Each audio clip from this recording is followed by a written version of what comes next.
Hello student, स्वागत है एक बार फिर से आपका अपने यूट्यूब चैनल टारगेट सेमेस्टर में। आज के इस वीडियो में हम लोग मोस्ट इंपॉर्टेंट टॉपिक संयुक्त राष्ट्र संघ पढ़ने वाले हैं। साथ ही साथ हम लोग संयुक्त राष्ट्र संघ के जो अंग है उसको भी पढ़ने वाले हैं। ठीक है, संयुक्त राष्ट्र जो संघ है इसका ऐतिहासिक बैकग्राउंड भी देखने वाले हैं, क्यों इसको लेकर के आया गया, क्यों ये बना, इसका क्या कार्य है, उद्देश्य क्या है इसको लाने का, या फिर ओवरऑल सारी चीज़ें, इसके फंक्शंस कैसे हैं, किस तरीके से इसके जो भी विभिन्न प्रकार के अंग हैं वो कार्य करते हैं, सभी को देखने वाले हैं हम लोग। ठीक है, तो चलिए स्टार्ट करते हैं आज की इस क्लास को। संयुक्त राष्ट्र संघ और इसके जो अभिकरण हैं, या फिर हम ये कह सकते हैं, क्या कह सकते हैं United Nations organisations and it's agencies. ठीक है, इसके जो एजेंसीज है इसके बारे में भी हम लोग पढ़ने वाले हैं। ठीक है, तो चलिए स्टार्ट करते हैं आज की इस क्लास को।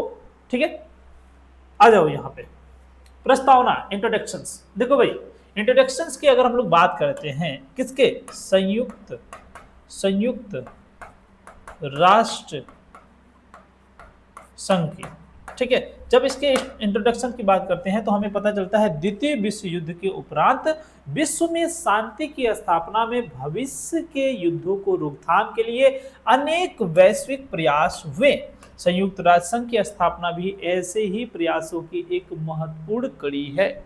आपको ध्यान से यह समझना होगा कि हमारा जो देश था ये पूरे विश्व का एक हिस्सा था, पूरे है विश्व का हिस्सा है। ठीक है, हिस्सा है, और इन सभी देशों को मिला करके एक विश्व बना। सभी देशों को मिलाकर विश्व बना। ठीक है, अब जब हम इस पूरे विश्व की बात करते हैं तो हमें ये पता चलता है कि हमारा देश के साथ साथ और भी विभिन्न प्रकार की कंट्रियां हैं इसमें, जो मिल करके क्या बनाती हैं, पूरा विश्व बनाने का कार्य करती है।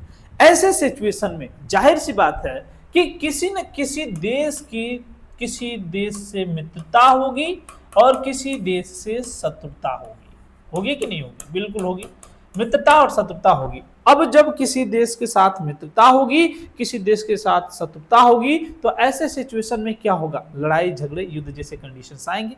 हुआ भी यही। कैसे हुआ, मैं आपको बता दूं कि एक बीओपी का आपने नाम सुना होगा। ठीक है, एक टर्म है बीओपी, जैसे हम लोग बोलते हैं बैलेंस ऑफ पावर। ठीक है, बैलेंस ऑफ पावर यानी कि शक्ति का संतुलन। ठीक है, शक्ति का संतुलन। जब हम लोग शक्ति के संतुलन की बात करते हैं ना, तो हमें यह पता चलता है कि शक्ति जब होगी किसी के पास, तभी तो दूसरी शक्ति उसके सामने खड़ी होगी, तब जाकर के संतुलन होगा। जैसे मैं आपको बता दूं, एक तरफ होता है एसिड।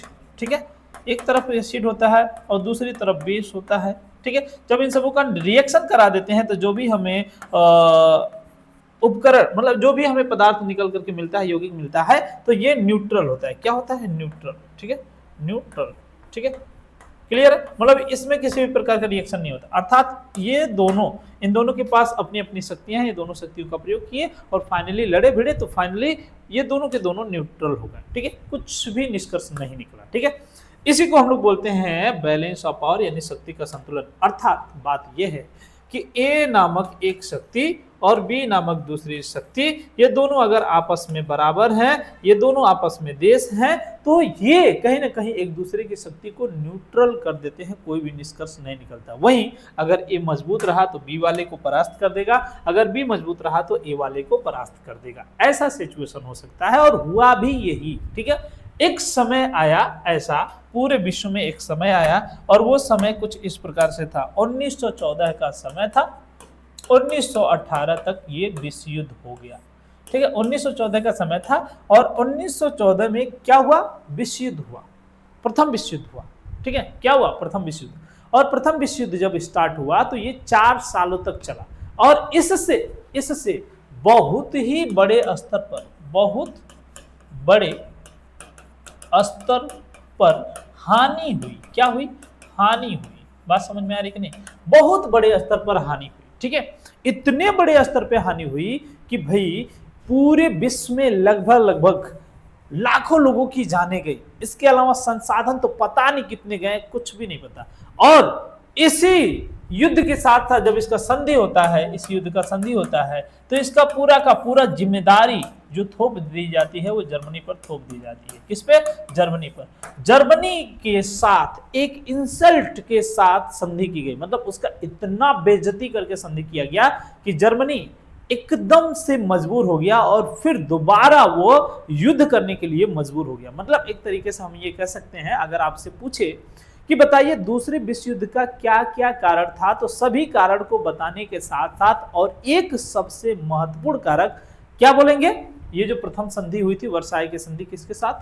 तो ये पूरे विश्व और जर्मनी के साथ। जर्मनी के साथ क्यों मैं कह रहा हूं? क्योंकि जर्मनी वहां पे लीडरशिप कर रहा था, उसके साथ 2-4 देश थे और बाकी सभी के सभी देश जो है इकट्ठा हो चुके थे, जर्मनी अकेला पड़ गया था। इसीलिए जर्मनी युद्ध हार भी गया और जर्मनी को ही जिम्मेदार ठहराया गया पूरे विश्व युद्ध का, और जितना भी हर्जाना भरना पड़ा जर्मनी को भरना पड़ा, एक तरीके से मजबूर कर दिया गया उसे भरने के लिए। ठीक है, तो फिर फाइनली यहीं से दोबारा 1900 यहीं पे न्यू पड़ जाती है। 1939 के द्वितीय विश्व युद्ध 1945 तक चला। ठीक है, 1939 से 1945 तक का द्वितीय विश्व युद्ध का जो न्यू था वो यहीं पे पड़ जाता है वर्साई की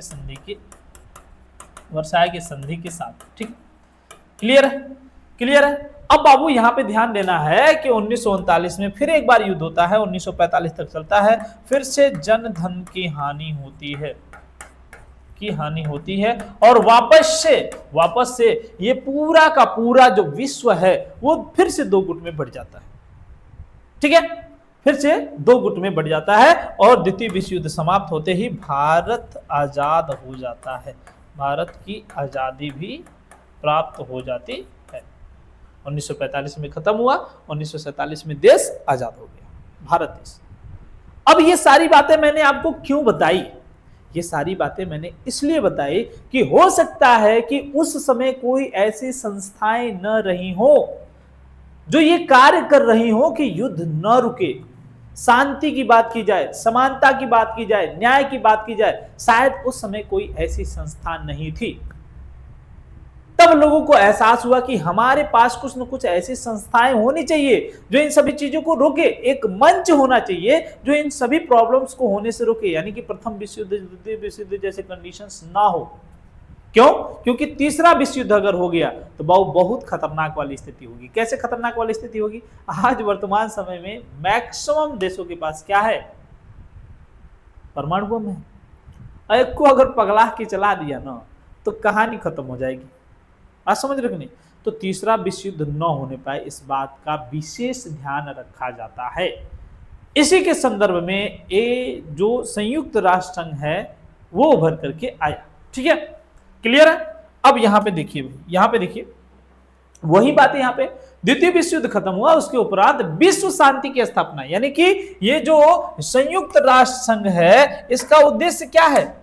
संयुक्त राष्ट्र संघ है, इसका उद्देश्य क्या है? इसका उद्देश्य विश्व शांति की स्थापना, मतलब पूरे विश्व में शांति की स्थापना हो जाए, प्रथम विश्व युद्ध और द्वितीय विश्व युद्ध जैसे कंडीशन ना हो, साथ ही साथ भविष्य में किसी भी प्रकार का युद्ध ना हो, यानी कि युद्ध के रोकथाम के लिए यह बनाया गया था क्या? संयुक्त राष्ट्र संघ बनाया गया। ठीक है, क्लियर है? बात समझ में आई कि नहीं? अब संयुक्त राष्ट्र संघ कैसे कार्य करेगा?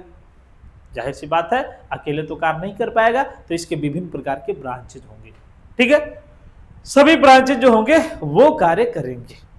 ठीक है, चलो यहां तक की बातें मुझे लगता है आप सभी बच्चों को क्लियर हो चुकी हैं। Following the second world war numerous global effort were made to establish world peace and prevent future wars.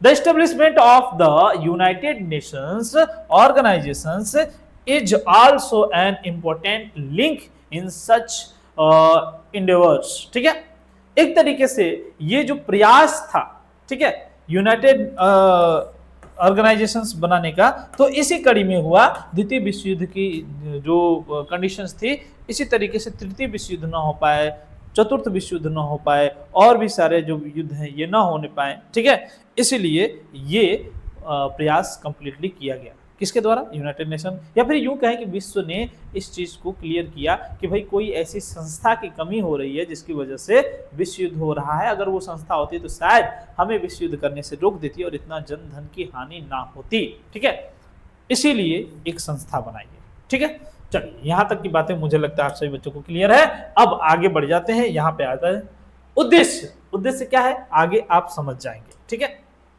चलो भाई, संयुक्त राष्ट्र संघ का जन्म कैसे होता है इसको थोड़ा सा हम लोग समझ लेते हैं। ठीक है, प्रथम महायुद्ध के बाद अंतरराष्ट्रीय शांति की स्थापना के लिए राष्ट्र संघ अस्तित्व में आया था, जो विभिन्न दुर्बलताओं और महाशक्तियों के असहयोग के कारण अपने उद्देश्य में असफल हो गया।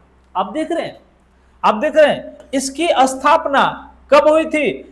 राष्ट्र संघ की स्थापना हो गई थी। कब हुई थी? प्रथम विश्व युद्ध, यानी कि 1914 से लेकर के 1918 तक जब विश्व युद्ध चला, प्रथम विश्व युद्ध चला, तो उसी समय लोगों को एहसास हो गया कि हमारे पास एक ऐसी मंच होनी चाहिए या फिर ऐसी एक संस्था होनी चाहिए जो विश्व युद्ध को ना होने दे, क्योंकि विश्व युद्ध में, पूरा विश्व युद्ध में इन्वॉल्व रहता है बहुत बड़े लेवल पे मंदी, आर्थिक मंदी, राजनीतिक जो उथल पुथल है वो भी, सब कुछ मतलब सोशल उथल पुथल हो जाएगा, राजनीतिक उथल पुथल हो जाएगा, साथ ही साथ जो मंदी है, आर्थिक मंदी, इकोनॉमिक रूप से हर एक देश वीक होते चले जाएंगे। ठीक है, तो आप देखेंगे कि भाई अंतरराष्ट्रीय शांति की स्थापना के लिए प्रथम महायुद्ध में, यानी कि प्रथम विश्व युद्ध जो था, उस युद्ध में इसको बनाया गया था। किसको बनाया गया था? राष्ट्र संघ को बनाया गया था। ठीक है, लेकिन इसमें कुछ कमियां थी और महाशक्तियों के असहयोग के कारण ये इस उद्देश्य में असफल हो गया।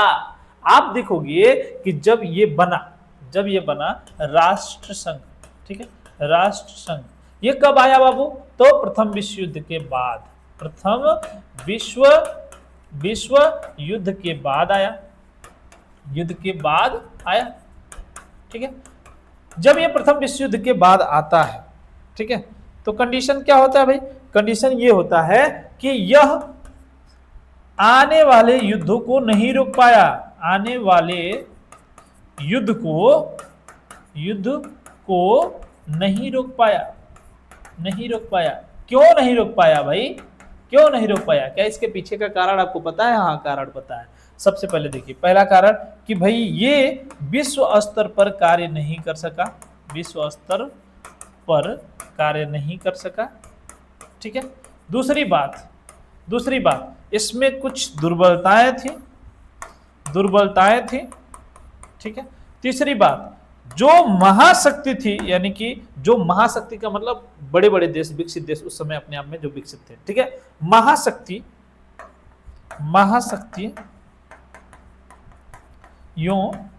का सहयोग न मिल सका। ठीक है, न मिल सका। ऐसे सिचुएशन में ये जो राष्ट्र संघ था, ये किसी भी प्रकार के युद्ध को, यानी कि जो 1939 में युद्ध होता है, इसको करने से न रुक सका। क्यों? क्योंकि महाशक्ति इसमें इन्वॉल्व ही नहीं है और महाशक्ति ही युद्ध करने वाली है। तो क्या जब महाशक्ति उसमें इन्वॉल्व नहीं होगी तो युद्ध होना तय है कि नहीं है? बिल्कुल तय है युद्ध होना। ठीक है, क्लियर? तो ये बात है। आगे देखिए, संयुक्त राष्ट्र संघ अस्तित्व में आ गया, लेकिन इसमें विभिन्न प्रकार की दुर्बलताएं रही और महाशक्तियों के असहयोग रहा, मतलब महाशक्तियों ने इसमें सहयोग नहीं किया। इसलिए ये अपने उद्देश्य में, यानी कि जो शांति की स्थापना करना इसका उद्देश्य था, इसमें असफल हो गया। 1939 में द्वितीय महायुद्ध छिड़ गया, जो अपार जनधन की विनाश के बाद 1945 में समाप्त हुआ। यानी कि हम ये कह सकते हैं कि जो ये राष्ट्र संघ है, प्रथम विश्व युद्ध के बाद ही आ गया था, लेकिन उसमें कमियां होने के कारण, कुछ तो कमी रही होगी। जब दूसरा विश्व युद्ध हो गया तो कुछ कमी रही होगी, जिसकी वजह से दूसरा विश्व युद्ध हुआ। तो उसमें कुछ कमियां होने के कारण क्या हुआ? द्वितीय विश्व युद्ध हुआ। ठीक है, द्वितीय विश्व युद्ध 1939 में, इसमें भी जो जर्मनी का नेतृत्व कर रहा था वो कौन था? जर्मनी का नेतृत्वकर्ता कौन था? हिटलर था। कौन था? हिटलर। ठीक है, जर्मनी का नेतृत्वकर्ता कौन था? हिटलर था। ठीक है, चलो आगे बढ़ते हैं। birth of union nation, birth of union nation. After the first world war, the League of Nations came into existence to establish international peace, which failed in its purpose due to various weakness and the non-cooperations of the great powers. In 1939, the Second World War broke out, which ended in 1945 after the immense destructions and wealth of human lives. ठीक है, अब देखो भाई, प्रथम विश्व युद्ध होता है, द्वितीय विश्व युद्ध होता है, इन दोनों में कितनी अपार जनधन की हानि हुई रही होगी, आप अंदाजा लगा सकते हो।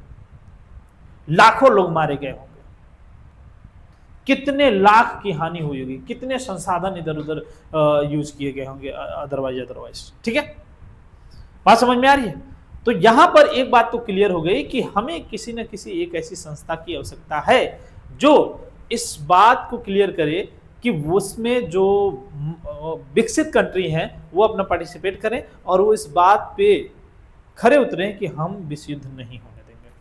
ठीक है, चलिए भाई, इतनी बातें तो मुझे लगता है सभी बच्चों को क्लियर हो चुकी होंगी। अब आ जाते हैं आगे। 14 अगस्त 1941 को, 14 अगस्त 1941 कब भाई? 14 अगस्त 1941 को होता यह है अटलांटिक घोषणा होता है। क्या होता है? अटलांटिक घोषणा।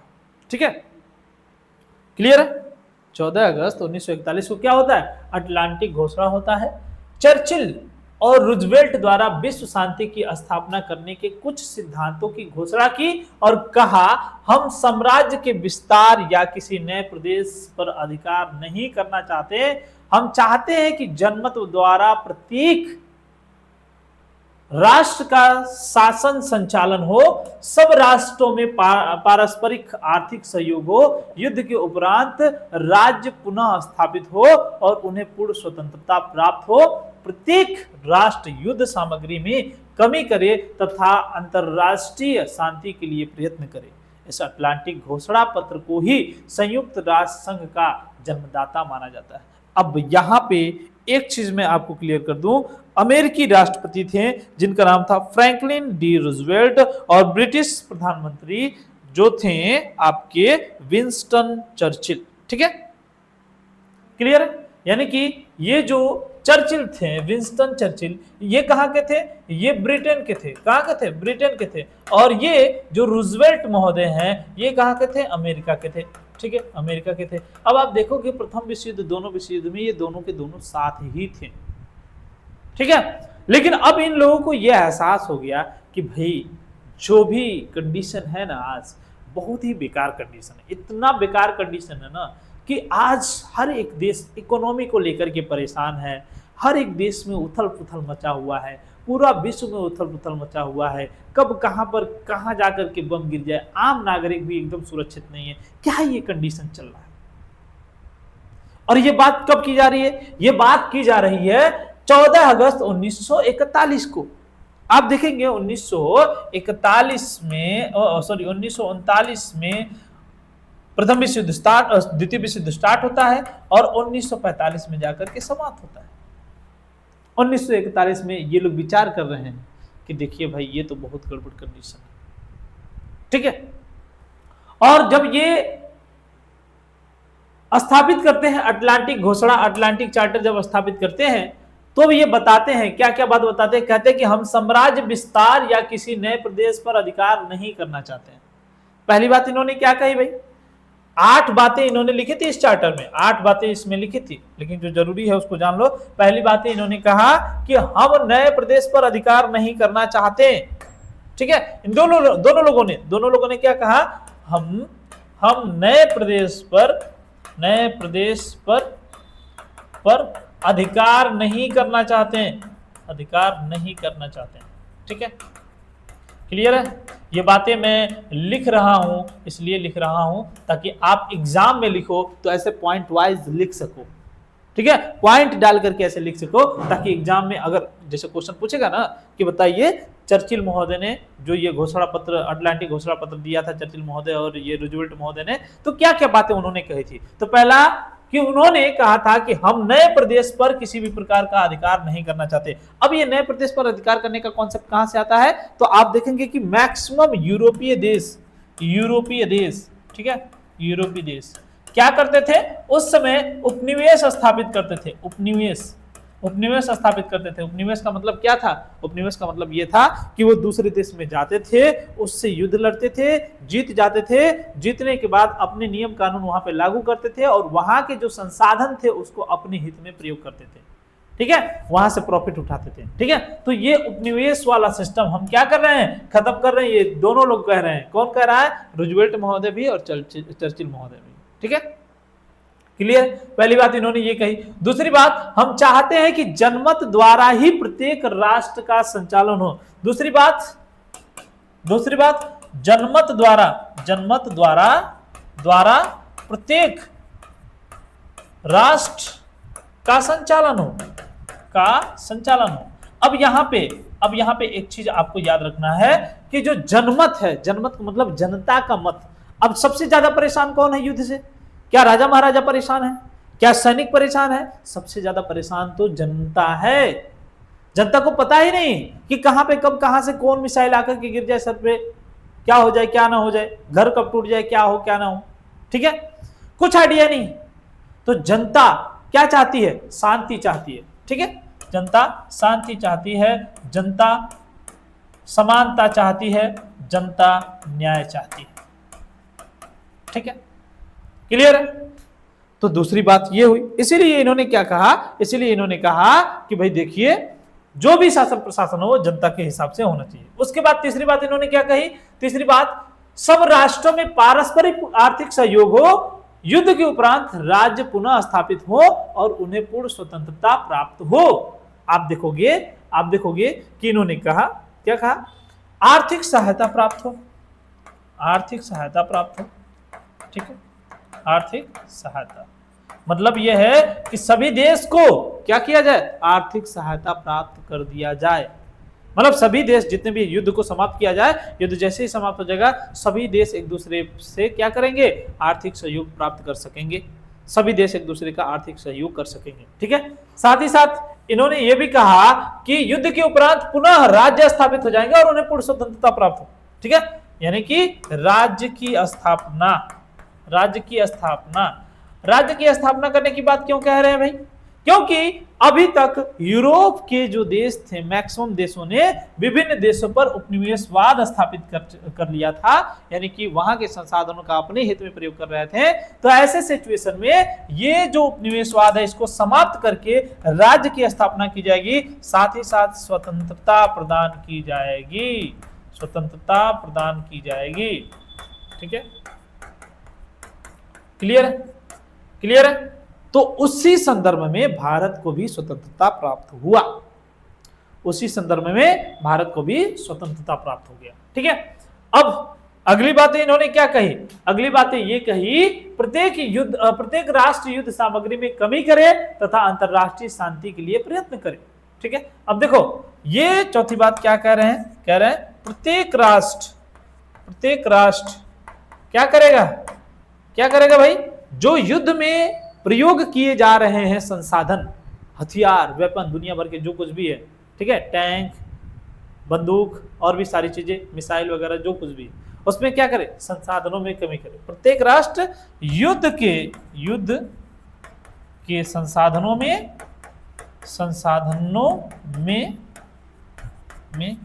कमी करे, ठीक है। उसके बाद इन्होंने फाइनली ये कहा कि भाई राज्य का विस्तारण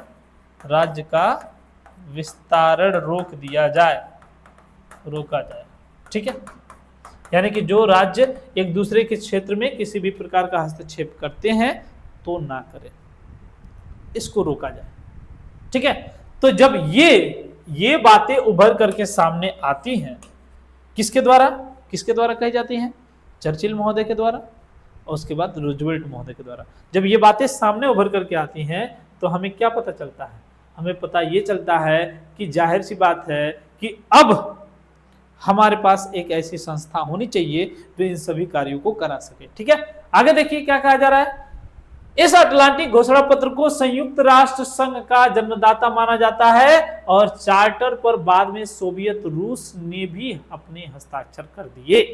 ठीक है, यानी कि अब यहाँ पे देखिए, यहाँ पे जो ये चर्चिल महोदय हैं जो कि ब्रिटेन के थे, रूजवेल्ट महोदय हैं जो कि अमेरिका के थे, इन दोनों लोगों ने कार्य किया। तो इस कार्य के बाद जो रूस है, सोवियत रूस, उस समय यूएसएसआर बोला जाता था इसे। ठीक है, इस समय ये टूटा हुआ नहीं था, बहुत बड़ा प्रांत था, बहुत बड़ा देश था, मतलब कई देश इसमें शामिल थे, सभी को मिलाकर के एक देश बना हुआ था। ठीक है, तो इसने भी लास्ट में जाकर के हस्ताक्षर कर दिया और इसी घोषणा पत्र के कारण ही आगे चल करके संयुक्त राष्ट्र संघ बना। संयुक्त राष्ट्र संघ का मतलब क्यों, पहले तो इसका नाम राष्ट्र संघ था, बाद में संयुक्त राष्ट्र संघ, यानी कि सभी लोग मिलकर के इस मतलब इसको बनाएंगे, इस संघ को बनाएंगे और ये सभी राष्ट्रों का देखभाल करेगा। अगर किसी भी प्रकार की कोई दिक्कतें होती हैं, जिन दो देशों के बीच की दिक्कतें हैं, तो इन दो देशों के बीच का जो मैटर है उसको सुलझाने का काम कौन करेगा, उसको सुलझाने का काम जो ये ब्रांच है, जो ये एक तरीके से कह सकते हैं ब्रांच ही कहेंगे, जो मंच कहेंगे, मंच जहां पे जाकर के लोग अपनी बातों को रखेंगे।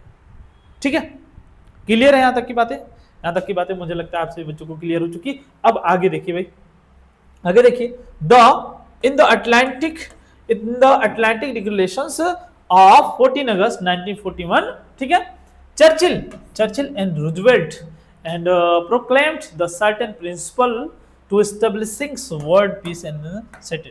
ठीक है, यानी कि ये अब क्या चाहते हैं, वर्ल्ड पीस चाहते हैं। ठीक है, we seek no aggrandisement and territorials और अदर, ठीक है, we desire to see no territorial change that do not accord with the freely expressed wishes of the people concern.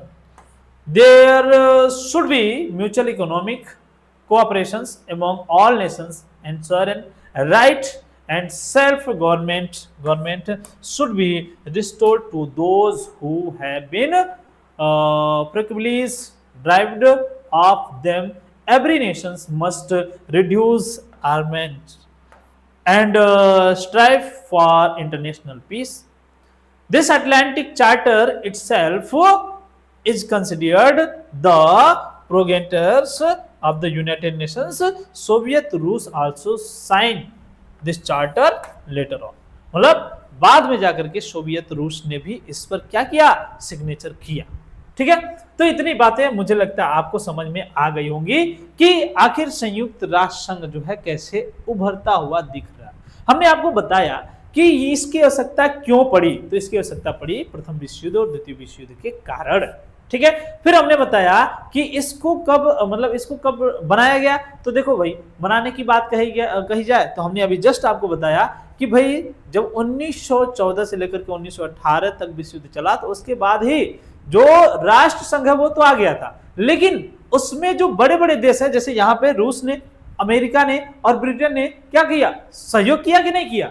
लेकिन उस समय जब राष्ट्र संघ बना था तो उस समय बड़े बड़े देश जो है सहयोग नहीं किए थे, क्योंकि उन्हें पता था कि हम तो सर्वे सर्वा हैं और हम काहे सिग्नेचर करने जाए, हम तो जीते हुए हैं, हम तो जीत ही रहे हैं, तो काहे सिग्नेचर करने जाए। इस बात में वो लोग एकदम मगन थे।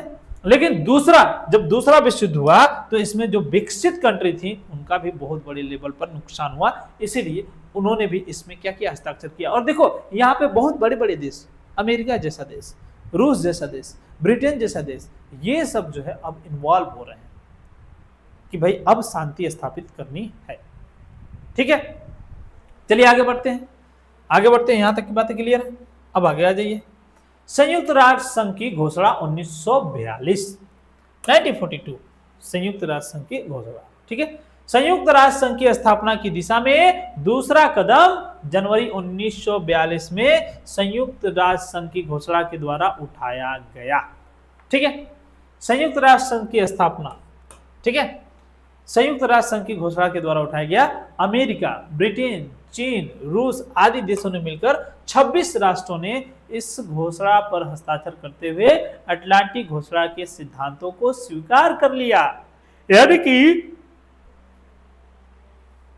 1942 में जाकर के 1942 में जाकर के पहले तो रूस ने, फिर अमेरिका, ब्रिटेन और रूस तो शामिल थे ही, साथ ही साथ रूस, चीन भी, और चीन जैसे और भी विभिन्न प्रकार के देश, टोटल कितने देश, टोटल 26 देशों ने, 26 राष्ट्रों ने मिलकर के इस बात को स्वीकार किया। किस बात को स्वीकार किया कि भाई देखिए अब युद्ध बहुत हो गया, अब हमें शांति की स्थापना करना है, युद्ध से काम नहीं चलेगा, युद्ध से केवल और केवल क्या होता है, नुकसान होता है, युद्ध से काम चलने वाला है ही नहीं।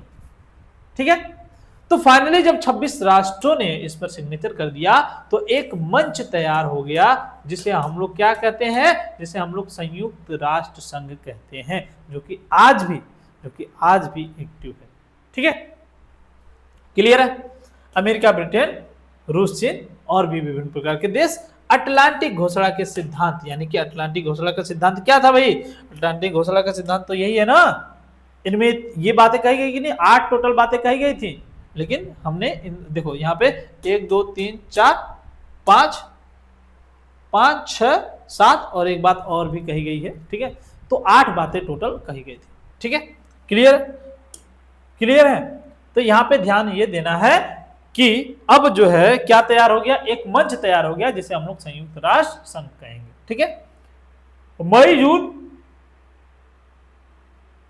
1943 में 44 राष्ट्रों के प्रतिनिधियों ने एक खाद्य एवं कृषि सम्मेलन में लाखों विस्थापितों को भोजन समस्या पर विचार किया और इस प्रकार भावी खाद्य एवं कृषि संगठनों की आधारशिला रखी गई। ठीक है, अब आगे चल करके 1943-44 में आप देखो कि 1943-44 का जो कंडीशन है, इस कंडीशन में लगभग खाद्य समस्या होने लगा।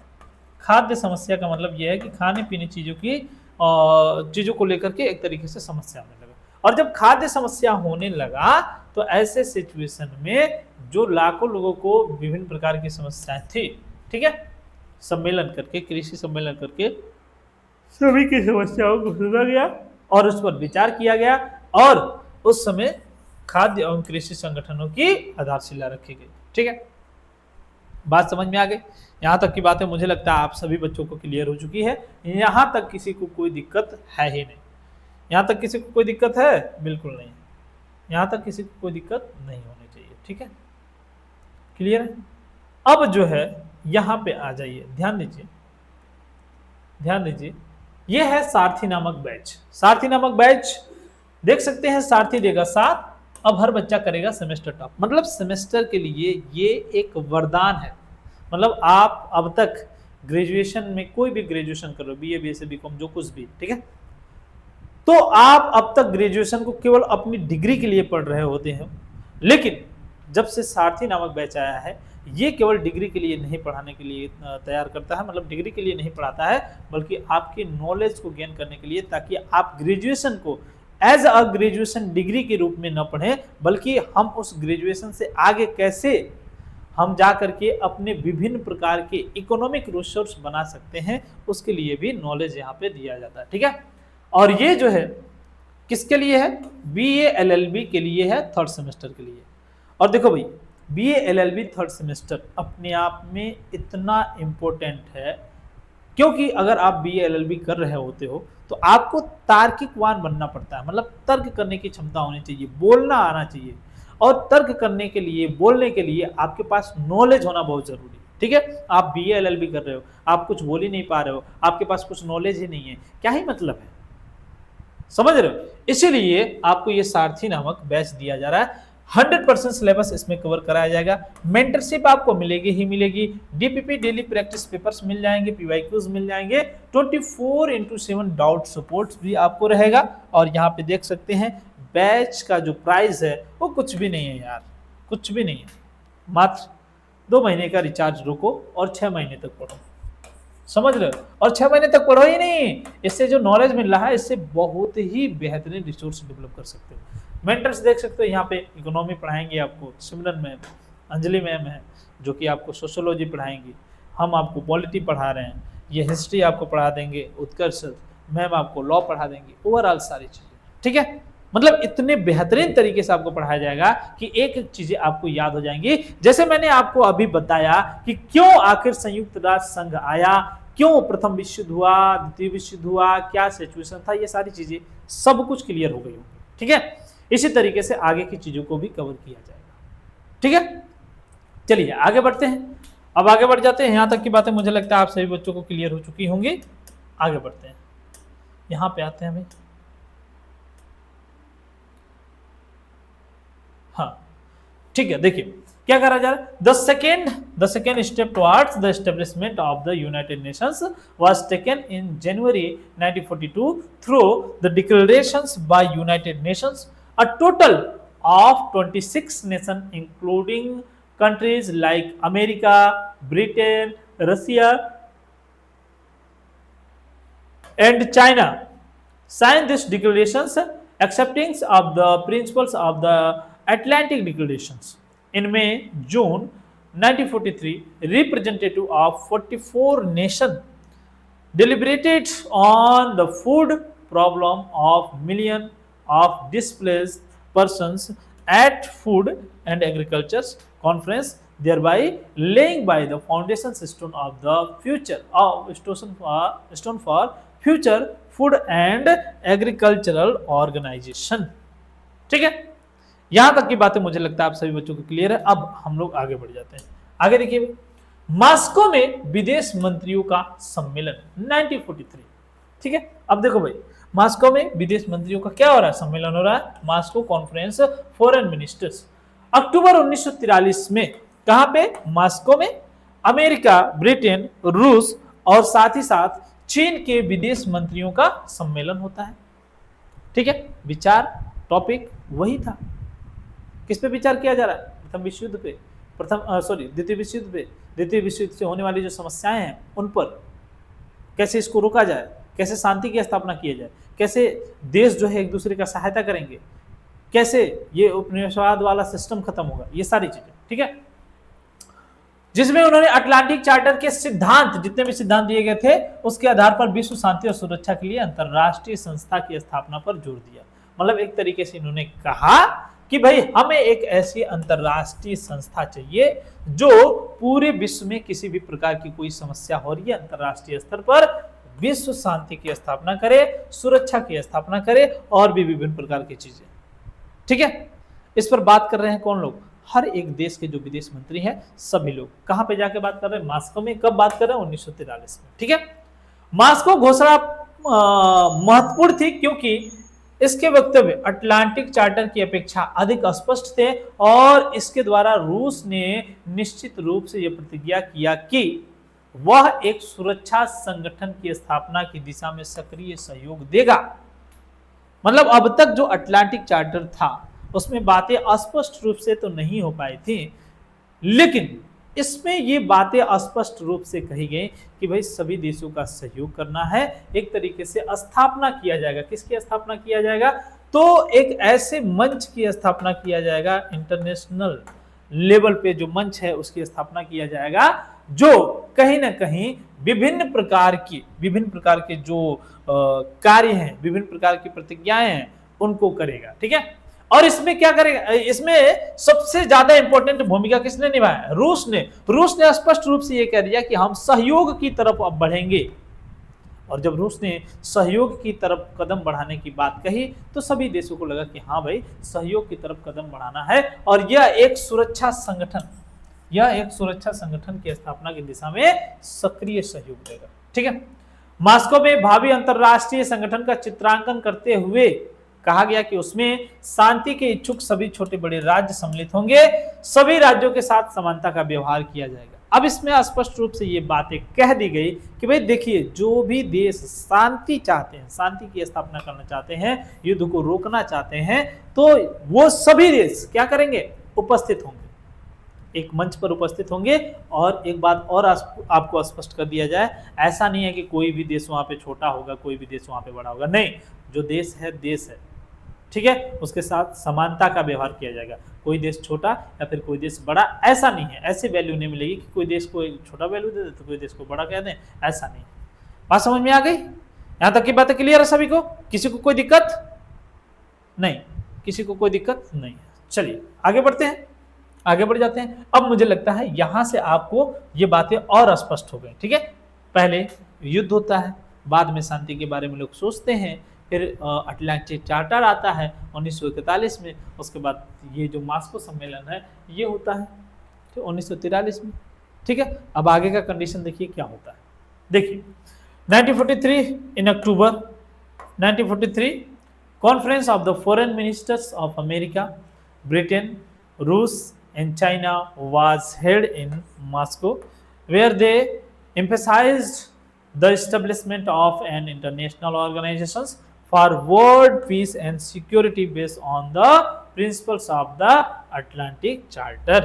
ठीक है, the Moscow declarations was significant because its statement were clearer than those of the Atlantic Charter and through it Rus formally is plagued corporate activities towards the establishment of the security organizations। ठीक है, अब यहाँ पे बातें तो स्पष्ट रूप से कही गई और यहाँ पे रूस ने भी स्पष्ट रूप से ये क्लियर कर दिया कि भाई अब हम जो ऑर्गेनाइजेशंस की स्थापना करेंगे, ऐसे ऑर्गेनाइजेशंस की स्थापना करेंगे जो एक तरीके से सुरक्षा का कार्य करेगा, उसके पास कोई भी जाएगा तो शांति की बात करेगा, सुरक्षा की बात करेगा।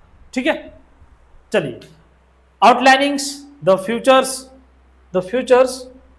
international organizations, the Moscow declarations start the peace loving state, big and small would be included and all state would be treated with equality। मतलब जो भी देश शांति की स्थापना करना चाहते हैं सभी लोग उपस्थित हों और सभी देशों के साथ कैसा ट्रीट किया जाएगा, एक तरीके से सभी देश आपस में बराबर हैं ऐसा ट्रीट किया जाएगा। ठीक है, क्लियर है। चलो आगे बढ़ते हैं, फिर आगे बढ़ जाते हैं तेहरान सम्मेलन। ठीक है 1943। ठीक है, नवंबर 1943 में तेहरान सम्मेलन में चर्चिल, रूजवेल्ट और स्टालिन ने यह निर्णय किया कि छोटे बड़े सभी राष्ट्रों को संयुक्त राष्ट्र संघ का सदस्य बनने के लिए आमंत्रित किया जाए। युद्धकाल के इस प्रखर शिखर सम्मेलन में प्रजातांत्रिक राष्ट्रों के विश्व परिवार की आशा प्रकट की गई। ठीक है, अब देख रहे हो 1943 में फिर तेहरान सम्मेलन होता है और इस तेहरान सम्मेलन में स्पष्ट रूप से चर्चिल, रूजवेल्ट और स्टालिन ये कहते हैं कि जो भी देश संयुक्त राष्ट्र संघ का सदस्य बनने के लिए इच्छुक हैं, जो भी शांति की बात करना चाहते हैं, जो शांति व्यवस्था की स्थापना करना चाहते हैं, जो युद्ध को रोकना चाहते हैं, सभी को आमंत्रित किया जाए और सभी लोगों को इकट्ठा बुलाया जाए और आगे की क्या प्लानिंग है, कैसे करना है, इस पर चर्चा किया जाए। ठीक है, युद्धकाल के ऐसे सिचुएशन में विश्व परिवार की एक तरीके से कल्पना की गई। विश्व परिवार की मतलब अब आप लोग युद्ध को रोक दीजिए, सभी विश्व के सदस्य जो है हम सभी देश आपस में परिवार की तरह हैं, हमें इस तरीके से ये कार्य नहीं करना चाहिए। ठीक है भाई, आगे बढ़ते हैं 1943 इन नवंबर 1943 at the Tehran conference Churchill, Roosevelt and Stalin decided that all nations, big and small, should be invited to become a member of United Nations। सभी लोगों को यूनाइटेड नेशंस के समान का मतलब सभी के साथ समानता का व्यवहार किया जाएगा, यूनाइटेड नेशंस के मेंबर बनने के लिए आमंत्रित किया गया, जो शांति की स्थापना करना चाहते हैं सभी लोगों को। In this first wartime summit hope was expressed for world family democratic nations। अब भाई इस समय प्रजातांत्रिक राष्ट्र को एक तरीके से प्रजातांत्रिक राष्ट्र जितने थे उन सभी को मिला करके वर्ल्ड फैमिली मतलब विश्व परिवार की कल्पना की गई और ये कहा गया कि पूरा विश्व अपने आप में क्या एक परिवार की तरह, इसीलिए लड़ाई झगड़े बंद करो और अब हम लोगों को क्या करना है, शांति की स्थापना करना है, एक तरीके से युद्ध को रोक देना है। ठीक है, चलो भाई आगे देखिए डम्बल्टन ओक्स सम्मेलन 1944। ठीक है, 21 अगस्त से 7 दिसंबर 1944 तक संयुक्त राज्य अमेरिका, सोवियत रूस, ग्रेट ब्रिटेन और चीन के प्रतिनिधियों ने वाशिंगटन के निकट डम्बल्टन ओक्स नामक स्थान पर एकत्र होकर अंतर्राष्ट्रीय भावी संगठन संयुक्त राष्ट्र संघ की रूपरेखा के संबंध में विचार विमर्श किया और अनौपचारिक वार्ता किया। मतलब अभी तक जो बातें चल रही थी केवल और केवल विचार था, लेकिन अब लोग धीरे धीरे व्यवहार की तरफ बढ़ रहे हैं। हो क्या रहा है, 21 अगस्त से 7 दिसंबर के बीच 1944 तक, ठीक है, कहां पे लोग पहुंचते हैं, तो एक जगह था वाशिंगटन में, अमेरिका के वाशिंगटन में डम्बल्टन ओस्क नामक स्थान पर लोग जाते हैं। और यहाँ पे कौन कौन जाता है, अमेरिका, सोवियत रूस, ग्रेट ब्रिटेन और चीन, सभी लोगों की जो भी लगभग उस समय के ब्रिटेन विकसित कंट्री थी, उन सभी के जो प्रतिनिधि थे वो जाते हैं, वहां पे जाते हैं। तो जा करके वो लोग आपस में बातचीत करते हैं। किस लिए बातचीत करते हैं, संयुक्त राष्ट्र संघ की रूपरेखा कैसे रहेगी, ये कैसे विश्व शांति की स्थापना करेगा, ये कैसे युद्ध का रोकथाम करेगा, ये कैसे कमजोर राष्ट्रों की सुरक्षा करेगा, ये कैसे युद्ध को विराम दे सकता है, युद्ध को खत्म कर सकता है, इन सभी पर चर्चा किया। या फिर किसी कारणवश अगर युद्ध हो भी जाता है तो युद्ध में किन किन स्थितियों परिस्थितियों का ध्यान रखना होता है। ठीक है, क्लियर है। चलिए यहाँ तक की बातें मुझे लगता है आप सभी बच्चों को क्लियर हो चुकी हैं। आगे देखिए, अच्छा ये जो वार्ता थी अनौपचारिक थी, मतलब ऑफिशियल नहीं थी, अनऑफिशियल थी। अभी इस सम्मेलन के निर्णय अंतिम नहीं थे, क्योंकि ये अनौपचारिक थी इसलिए इस सम्मेलन के निर्णय अंतिम थे ही नहीं।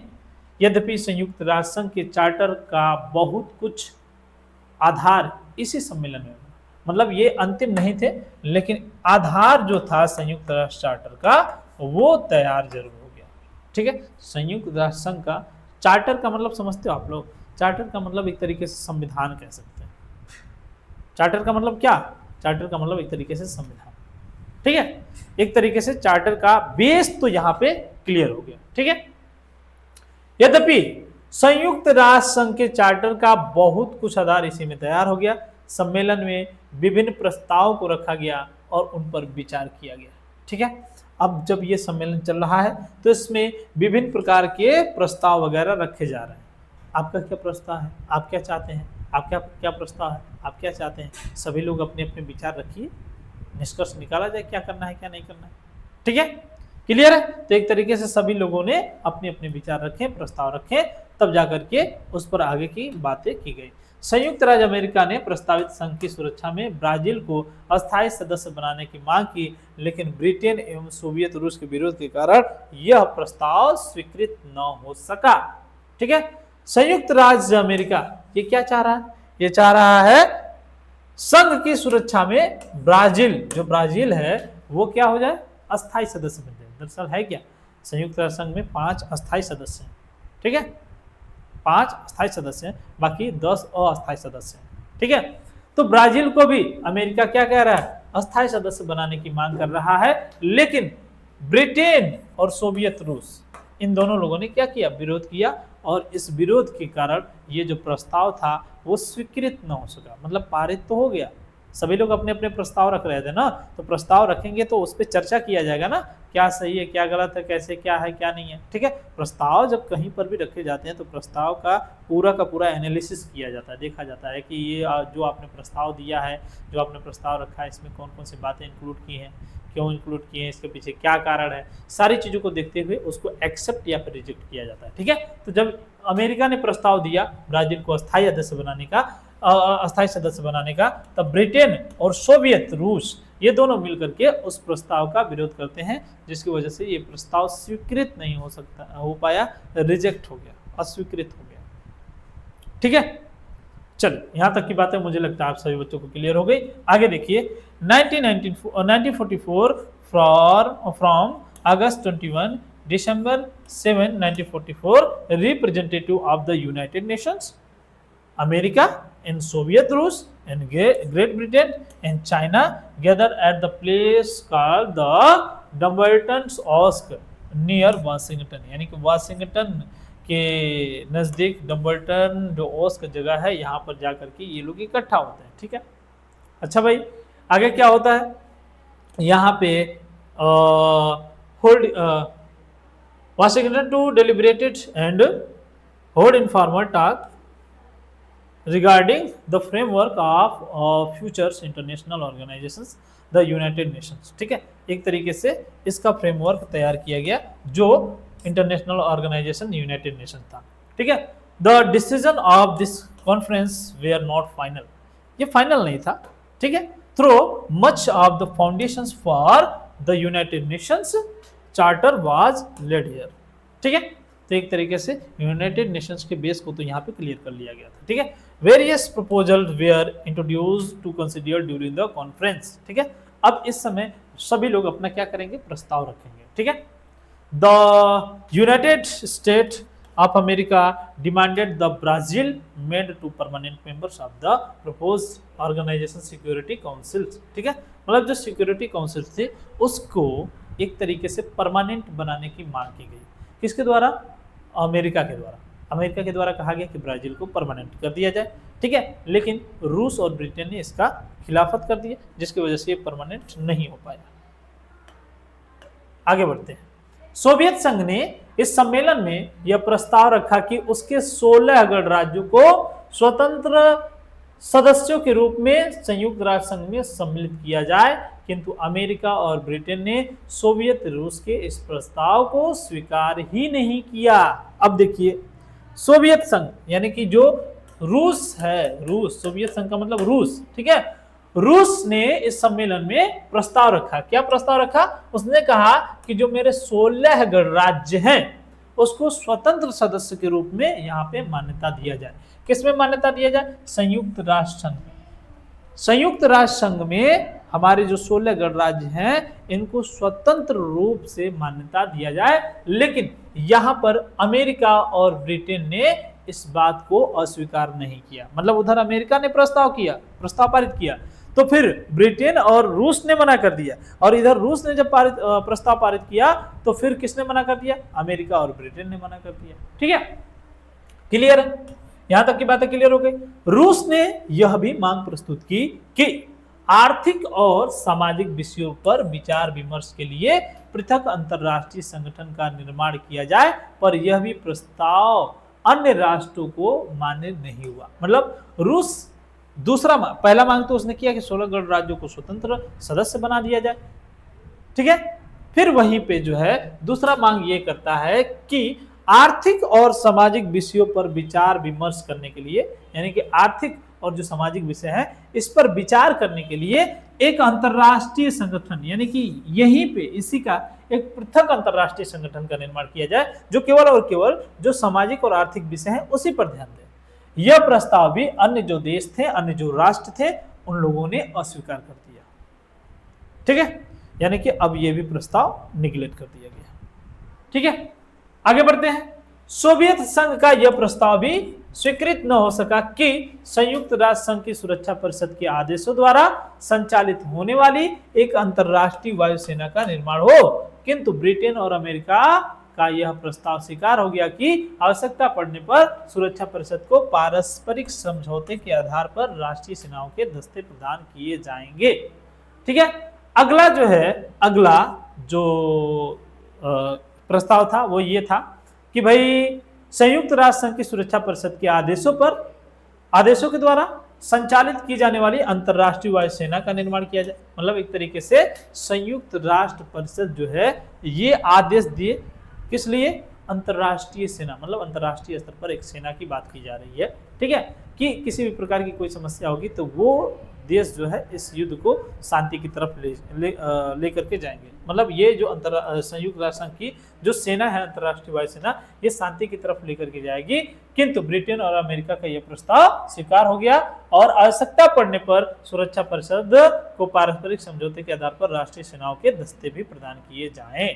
ठीक है, तो ये जो ब्रिटेन और अमेरिका का प्रस्ताव था इसमें स्वीकार हो गया। ठीक है, the Soviet union proposed at the conference at the 16 republics should be included in the United Nations as independent members, but America and Britain did not accepted Soviet Rus proposal. ठीक है, Russia also presented demand that the separate international organization should be created for deliberations on economic and social subject, but this proposal was also not acceptable to other deliberations on economic and social subject, but this proposal was also not acceptable to other nations. The Soviet Union proposals to create the International Air Force to be operated under the order of the United Nations centuries security councils could not be accepted either. However, Britain and America proposals was accepted that if necessary and contingents of national armed force would be provided the security councils of the basis mutual agreement. ठीक है, clear है यहाँ तक की बातें? चलिए यहाँ तक की बातें मुझे लगता है आप सभी बच्चों को क्लियर हो चुकी हैं। आज की क्लास में सिर्फ इतना ही, मिलते हैं नेक्स्ट क्लास में, तब तक के लिए सभी बच्चों को टाटा बाय बाय।